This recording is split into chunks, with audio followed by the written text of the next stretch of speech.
अगले पेशवा माधवराव। पर मराठे मराठे थे, वाकई भारतीय इतिहास के दुर्दांत योद्धा रहे हैं। पता नहीं क्यों इंडियन हिस्ट्री के अंदर मराठों को उतना महत्व नहीं दिया गया जितना दिया जाना चाहिए था।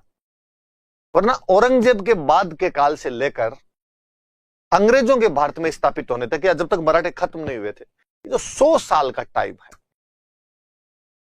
ये पूरा मराठा शक्ति का टाइम है। थोड़े साल में मराठे वापस खड़े हो गए थे। इस युवा पेशवा ने मराठा पावर को रीऑर्गेनाइज किया, कंस्ट्रक्ट किया वापस। लोग जो नए नए सिर उठाने लग गए थे कि मराठे हार गए, इसलिए चोट वगैरह देनी बंद कर दी थी, हैदराबाद के निजाम से जाके चोट लाए कि साउथ का बड़ा राजा मुसलमानों में कौन, की हैदराबाद का निजाम किससे लो, तो बाकी वाले तो डरते अपने आप देंगे। नया नया मैसूर में हैदर अली सर उठा रहा था,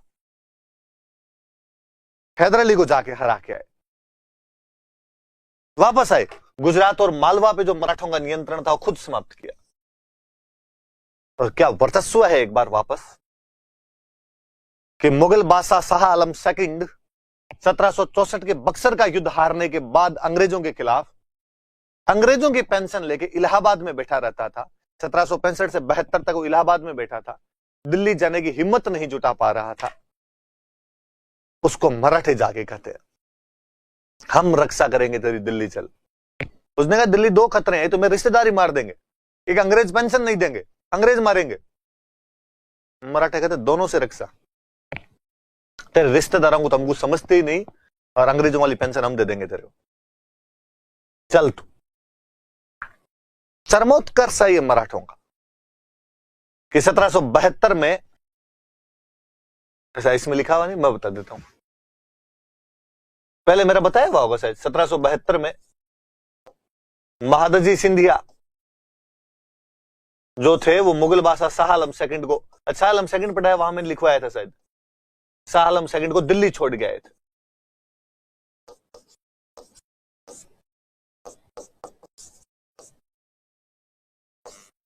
पर उसी साल वो युवा पेशवा 72 में उसकी डेथ हो जाती है,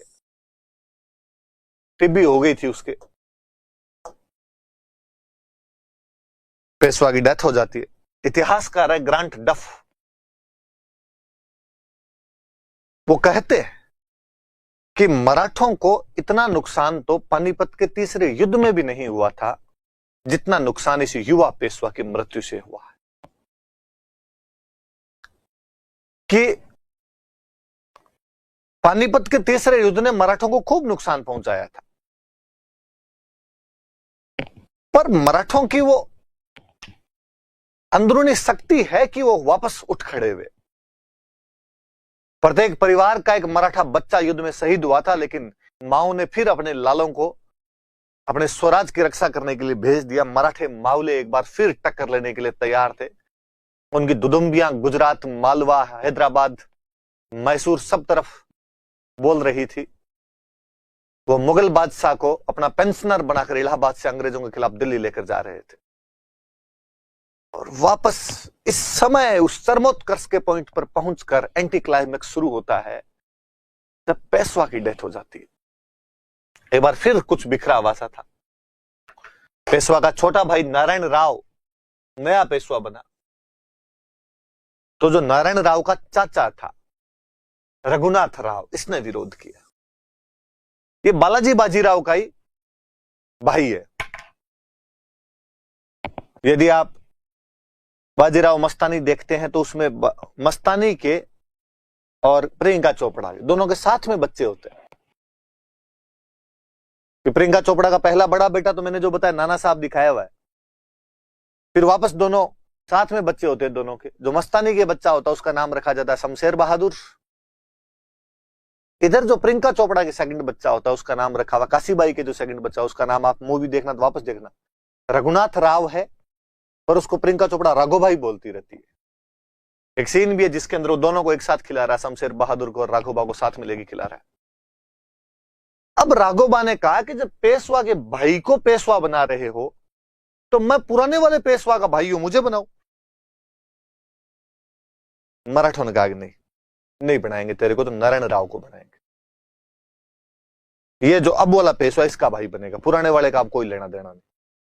रघुनाथ राव को गुस्सा आया, रघुनाथ राव ने पेशवा को मार दिया। उसने कहा लो, अब इस पेशवा वाला भाई मर गया तो अब तो पुराने वाले पेशवा वाले को बनाओ। मराठों का तेरे को तो मरा ही नहीं बनाए और किसी को बना दे। किसको बनाओगे? इस पेशवा कोई बच्चा ही नहीं था। पता चला कि पेशवा की एक रानी प्रेग्नेंट है, महीने 2 महीने में इसके बच्चा होने वाला है। मराठों ने कहा कि हम वेट करेंगे, यदि इसके बेटा हो गया तो वो पेशवा बन जाएगा। मराठों की किस्मत एक बार फिर काम कर रही, बेटा हुआ, नाम रखा गया माधव नारायण राव, और उसको नया पेशवा बना दिया। पैदा होते तो कहा कि साहब ये तो टाबर है, पैदा होते पेशवा बना दिया गया, राज्य कौन संभालेगा? तो कहा 12 लोगों की काउंसिल बनाई जाए, 12 मेंबर्स कमेटी बनाई जाए, एक 12 भाई परिषद बोलते उसको, कहा ये शासन संभाल लेगी। तो 12 भाई काउंसिल को कहा गया कि आप शासन संभालो। इस 12 भाई काउंसिल के सबसे मुख्य 2 बंदे थे, महादजी सिंधिया और नानाजी फडणवीस। फडणवीस महाराष्ट्र नहीं होते, देवेंद्र फडणवीस सीएम ही थे, सिंधिया। इन दोनों कहा गया भाई जब तक बच्चा बड़ा नहीं हो जाए आप संभालिए जो कुछ भी। राघोबा को लगा यार, मतलब मैंने मारा पुराने वाले पेशवा को, फिर भी कुछ ही नहीं मिला, तो कहां जाए? तो साउथ में दूसरी बड़ी शक्ति जो अपने पैर जमा रही है वो आपके अंग्रेज। महाराष्ट्र में मराठे, महाराष्ट्र के पास बॉम्बे, बॉम्बे के अंदर आपके अंग्रेज। तो राघोबा भाग के अंग्रेजों के पास चला गया। अंग्रेजों को बैठे बिठाए मौका मिला कि घर में ही फूट है, मतलब राघोबा पेशवा बनना चाहता है, इसको पेशवा नहीं बना के उन्होंने माधव नारायण राव को पेशवा बना दिया है। बॉम्बे वाले अंग्रेजों ने कहा कि चिंता मत कर, भाई को पूरा सपोर्ट है, हम तेरे को ही बनाएंगे पेशवा। सुनना थोड़ा सा, मैं एक चीज बता रहा हूं आप।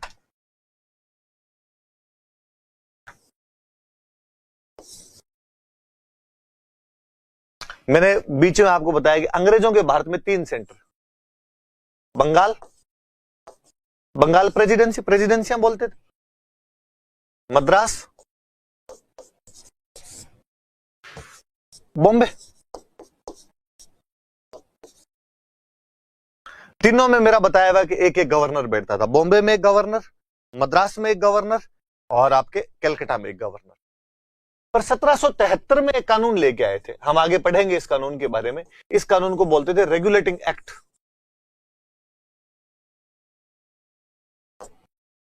सेवनटीन 1773 में रेगुलेटिंग एक्ट आया था, और रेगुलेटिंग एक्ट में कहा गया कि बंगाल वाला जो गवर्नर है इसको गवर्नर जनरल कहा जाए, जीजी कहा जाए।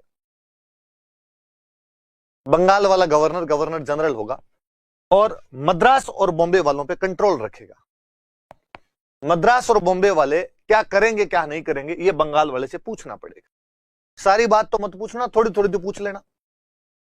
पहले तीनों बराबर है, बंगाल वाला, मद्रास वाला, बॉम्बे वाला। 1773 में कानून आता है रेगुलेटिंग एक्ट, और इसमें कह दिया गया मद्रास और बॉम्बे वाले कुछ शक्तियों के तहत विद लिमिटेड पावर्स बंगाल के अंडर काम करेंगे।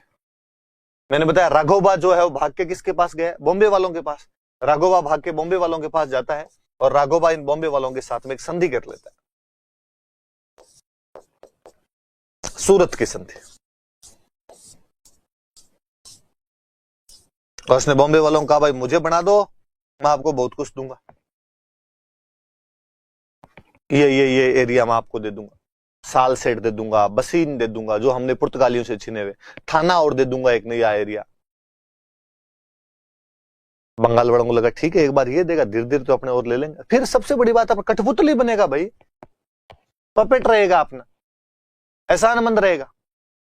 उधर पेशवा को संभाल कौन रहा है? बारभाई परिषद। बारभाई परिषद को यह बात पता चली कि राघोबा भाग के बॉम्बे वालों के पास चले गए और बॉम्बे वालों ने अटैक कर दिया इधर। ये 1775 की बात है, जब ये सूरत वाली संधि हो रही है।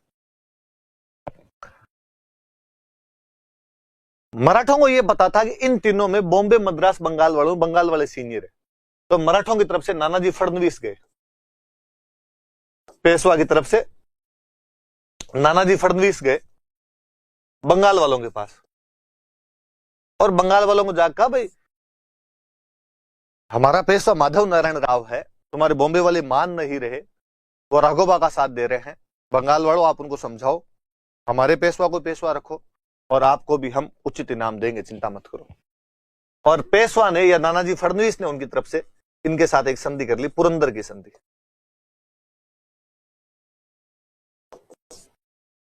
1776 में।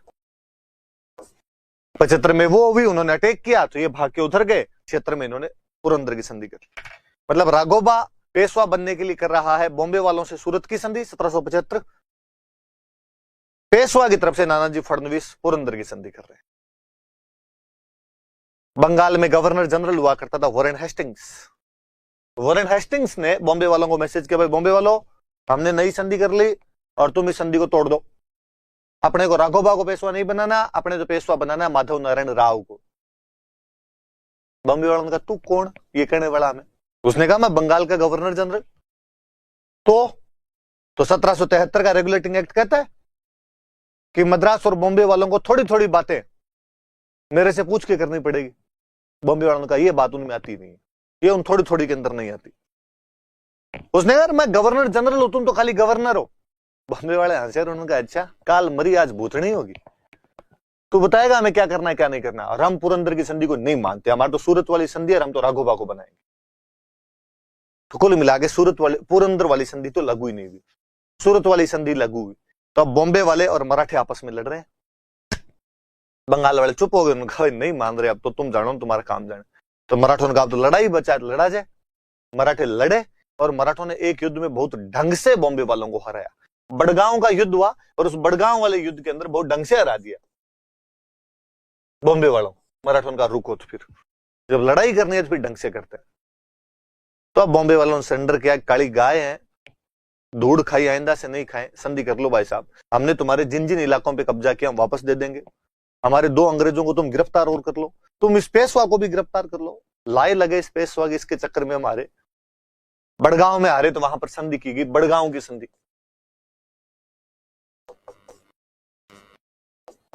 1779 ये बात बंगाल वालों को पता चली कि बॉम्बे वाले लड़े और बॉम्बे वाले हार गए।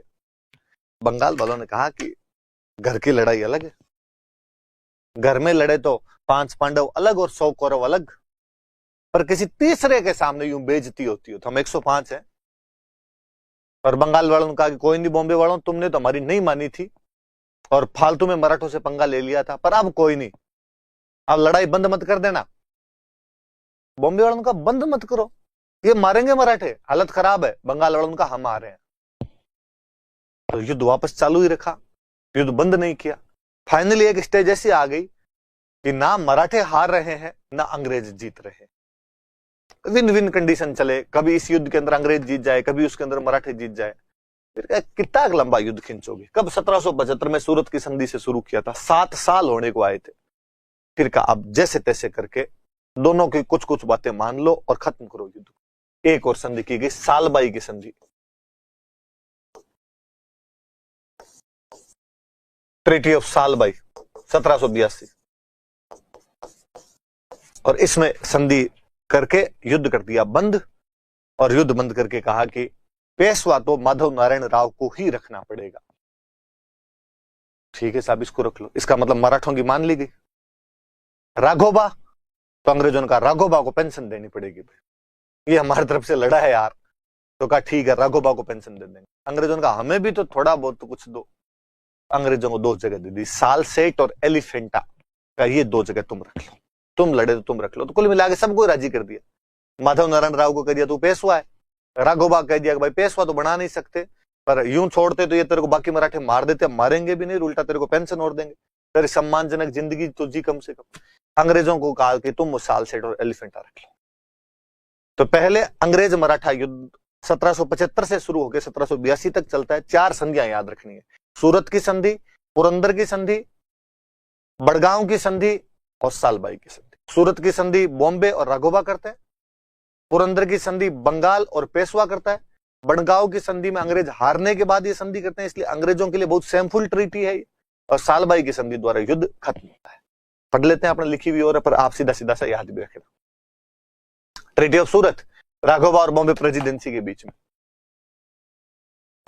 राघोबा को पेशवा के रूप में नियुक्त किया जाएगा, तो अंग्रेज राघोबा को 2500 सैनिकों की सहायता देंगे। और राघोबा पेशवा बनता है तो 3 जगह देगा, सालसेट, बसीन और थाना। सालसेट तो हो ही गया, और सालसेट बसीन तो जो पुर्तगालियों से चिन्हे थे। थाना देखो हम आगे पढ़ेंगे कि भारत में पहली रेल कहां से कहां के बीच चलाई गई थी, तो अपने पढ़ते हैं थाने तक वो ट्रेन चलाई गई थी, तो थाने या थाना यही है अपने आप, जगह का नाम है महाराष्ट्र के अंदर। उधर से ट्रीटी ऑफ पुरंदर 1776 में, अगले ही साल। ये भी देख लो, ये एक संधि है 75-76, ये 2 लगातार रह जाएंगे, फिर 3-3 साल की गैप में।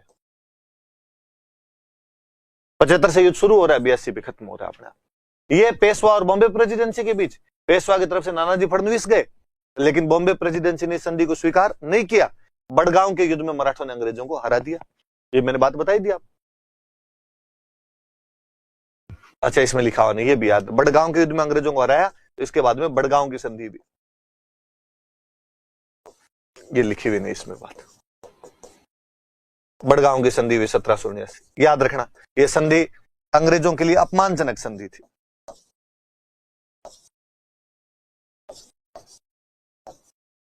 अंग्रेजों के लिए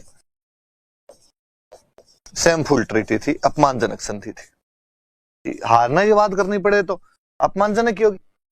फिर फाइनल सालबाई की संधि द्वारा ये युद्ध समाप्त हो जाता है। जो मीडिएटर बने थे वो थे महादजी सिंधिया, उन्होंने जा करवाया था। इस संधि के साथ युद्ध समाप्त हो गया। माधव नारायण राव को पेशवा रखो, राघोबा को पेंशन दो, और अंग्रेजों को 2 जगह दे दो, सालसेट और एलिफेंटा। सालसेट तो वो समझ ही गए, एलिफेंटा तो पढ़ते हैं अपने, एलोरा है, अजंता है, एलिफेंटा, इनमें जो गुफाएं बनी हुई है, तो एलिफेंटा वो गुफाओं वाला जो इलाका है वो अंग्रेजों को दे दिया, भाई ये आप रख लो। कुल मिला के पहले युद्ध में मराठे अंग्रेजों से हारे नहीं है, जीते नहीं तो आप ये भी नहीं कह सकते हारे नहीं, उल्टा मराठे थोड़ी बहुत लीड के अंदर ही थे। बंगाल का गवर्नर जनरल हेस्टिंग्स कहता है उस संधि के लिए, सालबाई की संधि के लिए, यह आपातकाल के दौरान एक सफल संधि वार्ता थी, कि अब इमरजेंसी का सा टाइम चल रहा था, दोनों ना हार रहे थे ना जीत रहे थे, जैसी भी थी अच्छी थी। किस्मत वापस एक बार मराठों की पलटा खाई। 1795 में इनका पेशवा सुसाइड कर लेता है। कुछ तो कहते हैं नानाजी फडणवीस के ज्यादा कंट्रोल में काम कर रहा था, कंट्रोल में बेचारा सुसाइड कर लेता है। उसी साल महादजी सिंधिया मर गए, 5 साल बाद नानाजी फडणवीस मर गए। कुल मिला के मराठों की जो ढंकी लीडरशिप थी वो यकाएक एक साथ ही खत्म हो गई। 4-5 साल में मराठों के ढंके ढंके नेता सारे मर गए। अब जितने भी आ गए वो बेलखने थे। अगला पेशवा बनाया बाजीराव सेकंड, राघोबा का बेटा है। राघोबा पूरी जिंदगी ये करते करते मर गए, मुझे पेशवा बनाओ मुझे बनाओ, उनको नहीं बनाया तो इसको बना दिया कि बाजीराव को बना दिया। जैसे बापू बेलखना था वैसे बेलखना ये था, जैसा गोदाम हो माल वैसा ही निकलना है उधर से। ये अपने पापा जैसा ही था, राघोबा का बेटा था, अयोग्य पेशवा था। वही बात कि जब राजा अयोग्य हो जाता है तो मंत्री पावरफुल हो जाते हैं। किसी टाइम छत्रपति बहुत पावरफुल थे तो मंत्री उनके अंडर में रहते थे। छत्रपति कमजोर हुए तो पेशवा मजबूत हुआ, तो बाकी सरदार उसके अंडर में लड़ते थे। अब जब पेशवा कमजोर हुआ तो बाकी सरदार को लगा कि अपने पेशवा पे कंट्रोल कर ले। बाकी सरदारों में मुख्य थे 2, एक तो सिंधिया, कहां रहता है सिंधिया? ग्वालियर।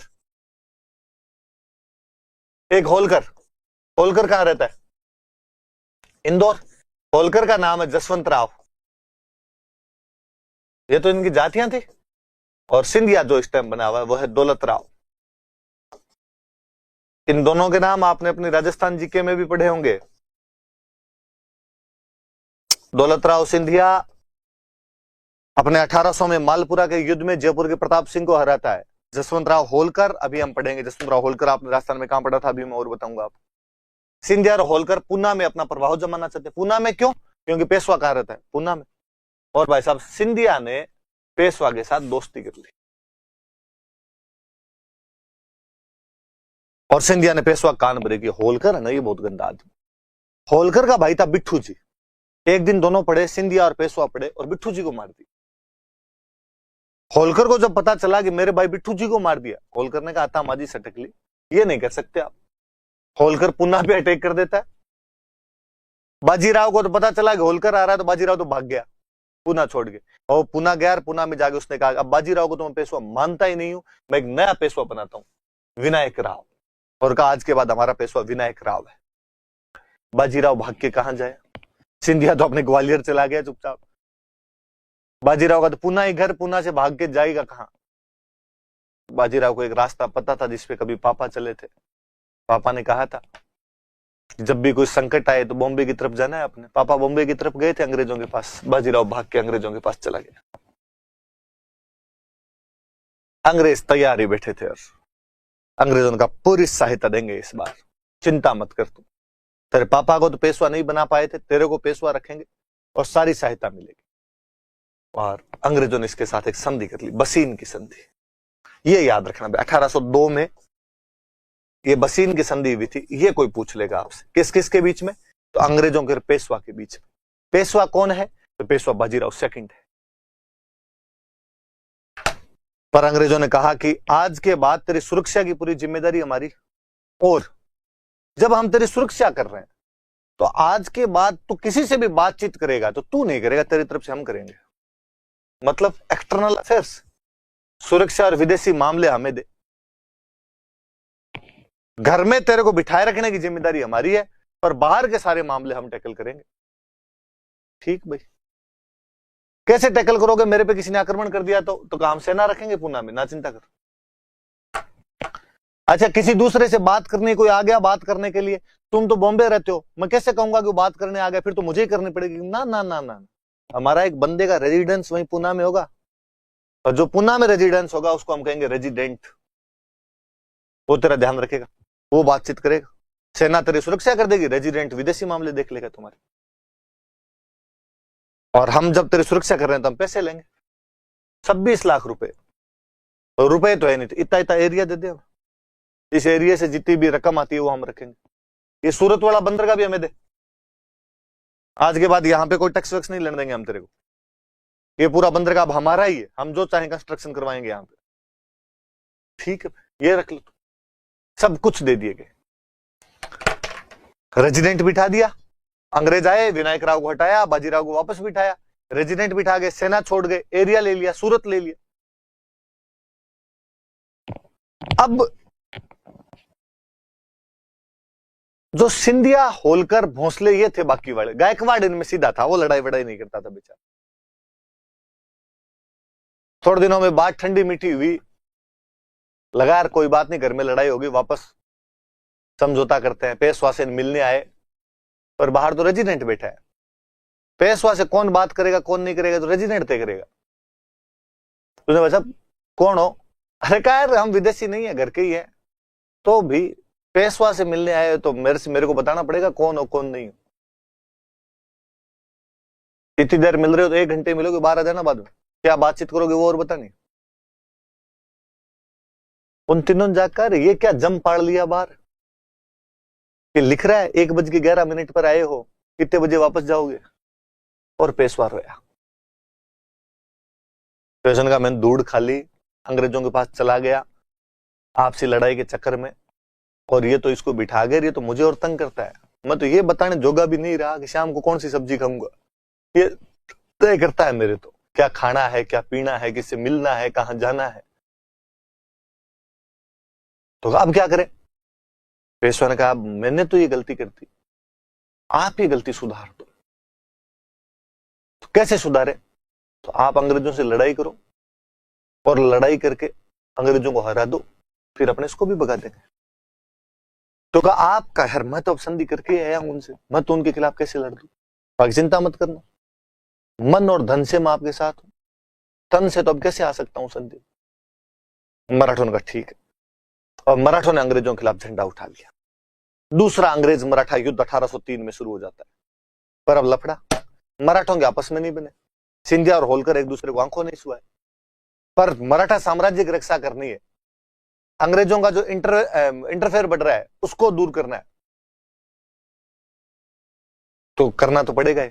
तो कहा अलग अलग लड़ेंगे, सिंधिया अलग लड़े, भोंसले अलग लड़े, होलकर अलग लड़े। अंग्रेजों ने कहा ये वाला गुड आइडिया, शाबाश, जिसने भी तुम्हें आइडिया दिया ना उसको थैंक यू बोलना। अंग्रेजों ने तीनों को पटक पटक के धोया इनको। अंग्रेजों ने सिंधिया को अलग कराया, होलकर को अलग कराया, भोंसले को अलग कराया, तीनों के साथ संधियां की। तीनों में एक एक रेजिडेंट बिठाया, ग्वालियर में रेजिडेंट अलग, नागपुर में रेजिडेंट अलग, इंदौर में रेजिडेंट अलग। किसी टाइम में एक केवल पेशवा का रेजिडेंट था, अब सब जगह उन्होंने अपने रेजिडेंट बिठाए, सबके साथ अलग अलग संधियां कर ली। और ये दूसरा अंग्रेज मराठा युद्ध ही था। सबसे लास्ट में होलकर संधि करता है इसमें। होलकर कई दिन तक दौड़ता भागता है। होलकर अपने राजस्थान आया था, भरतपुर महाराज रणजीत सिंह जी ने होलकर को शरण दे दी थी। होलकर का पीछा करते हुए लॉर्ड लेक आया था। लॉर्ड लेक ने भरतपुर पर 5 हमले किए थे, फिर भी भरतपुर को जीत नहीं पाया था। इसलिए हम भरतपुर को आयरन फोर्ट या लोहा गढ़ कहते हैं। ये बात में राजस्थान जीके में बताई हुई, आपके दिमाग में आनी चाहिए।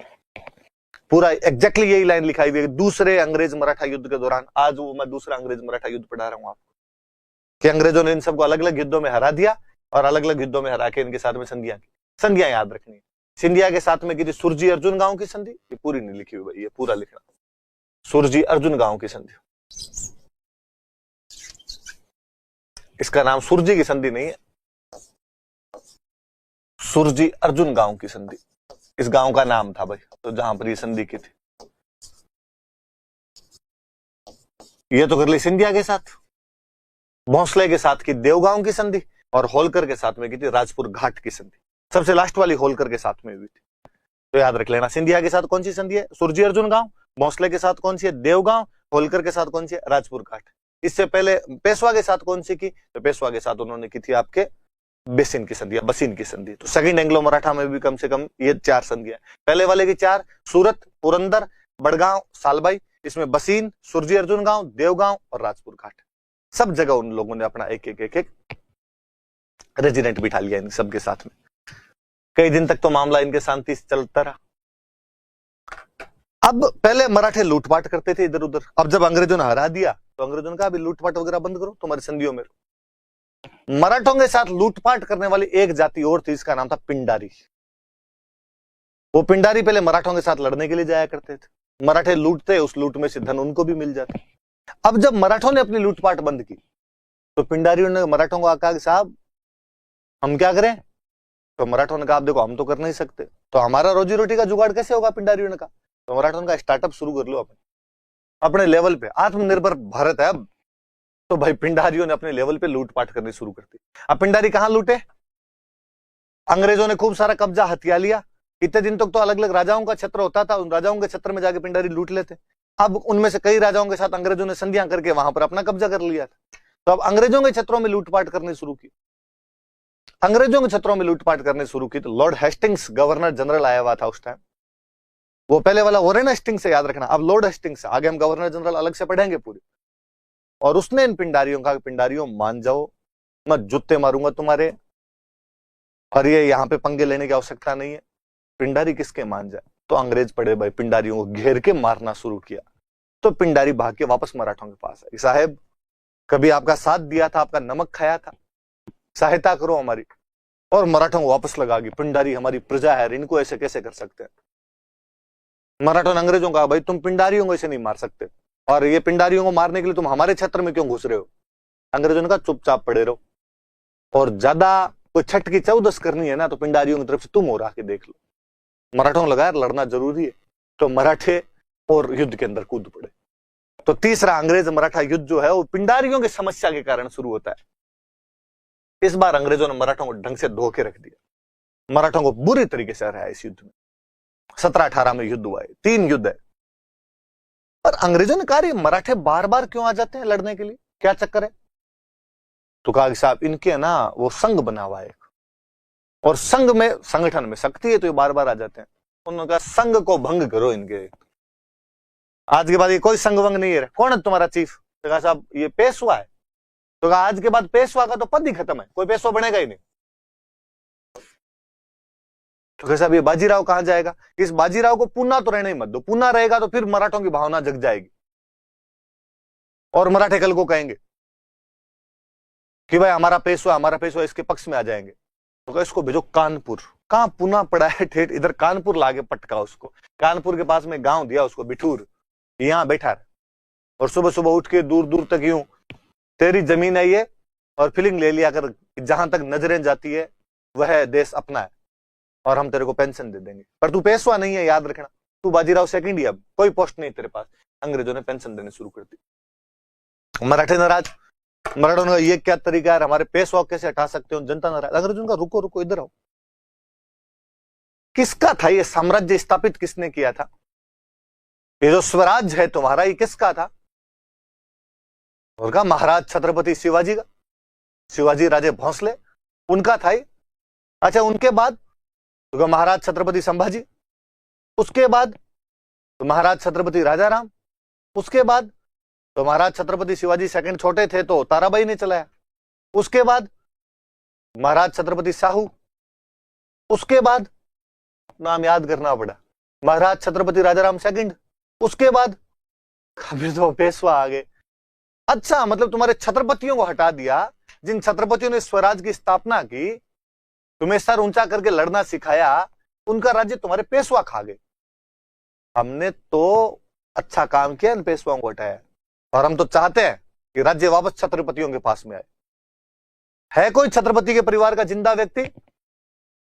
और एक बच्चे को लेके आए, कहे ये साहब शिवाजी के उस लीनेज के अंदर आ रहा है, प्रताप सिंह नाम है इसका, शिवाजी का वंशज था प्रताप सिंह। अंग्रेज सतारा लेके गए, छत्रपतियों की राजधानी कौन सी? सतारा। सतारा लेके गए, बाकायदा प्रताप सिंह को राज सिंहासन पर बिठाया और कहा हम तो चाहते हैं छत्रपति बैठे, और जनता से लगवाए नारे, हमारा छत्रपति कैसा हो, प्रताप सिंह जैसा हो। जनता की जनता राजी। अंग्रेजों ने प्रताप सिंह को कान में देर से कहा हमारे बिना पूछे कुछ भी नहीं करेगा, हम बिठा रहे हैं। प्रताप सिंह ने कहा थैंक यू सर, आपने बिठाया ये ठीक है, वरना पेशवाओं ने तो हालत खराब कर दी थी, छत्रपति नाम की तो कोई चीज ही नहीं छोड़ी थी। तो इस प्रकार तीसरे अंग्रेज मराठा युद्ध के बाद मराठों को भी अंग्रेजों ने खत्म कर दिया। तो अंग्रेजों और मराठों के बीच में 3 युद्ध हुए थे। कल हम पढ़ेंगे कि मराठे क्यों हार गए, आखिर वो क्या कारण थे जिनकी वजह से मराठों का पतन हो गया था। Thank you.